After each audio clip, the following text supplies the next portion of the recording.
Welcome back. In this video we're going to take a look at useMemo. This hook is designed to memorize the result of a function and cache it for future use. So it's basically being used for memorizing expensive computations, and this way we can avoid unnecessary recalculations. So let's go and see it in action. Okay, so useMemo, just like most of the other hooks, takes two arguments.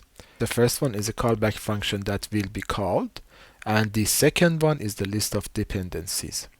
And obviously, if any of the dependencies change, the callback function will be called. Otherwise, the memoized value will be used. So let's see an example.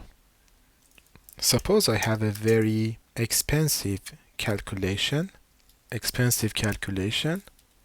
that goes like this.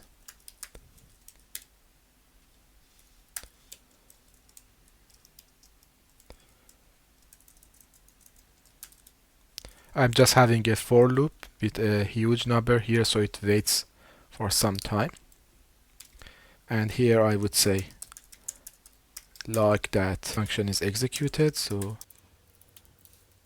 and in the end I would return this. A very simple function. And here I would use the result from this function. So value is,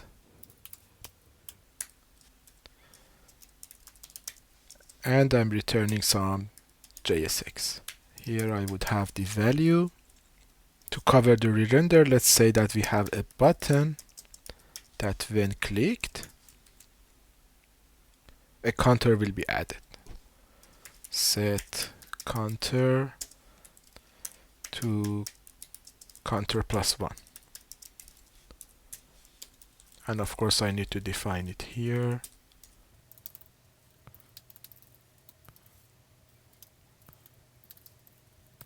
I need to close this as well, like so. So let's go and see our component in action. I have the value and I have the memo, and when I click, the function executes. Because the state changed and a re-render will happen. But this expensive function is not dependent on the value of the counter, and it should only be called once. So here we can use a memo to memorize this value. So we can say useMemo and provide a callback function here, and the list of the dependencies is empty, so it will only run once. So if I go back, refresh, and you can see that the function is not executed anymore. So if I have the counter here as well, you will see the counter is being added, but the function is not executed anymore. Great. It's important to note that if the dependency is changed, the function will execute. So in this case, if I refresh and if I press plus, because the counter has changed, the memorization is not valid, so it will recalculate this function again.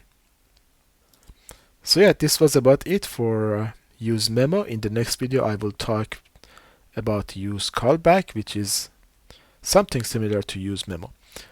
I hope you have enjoyed the video, and see you in the next one.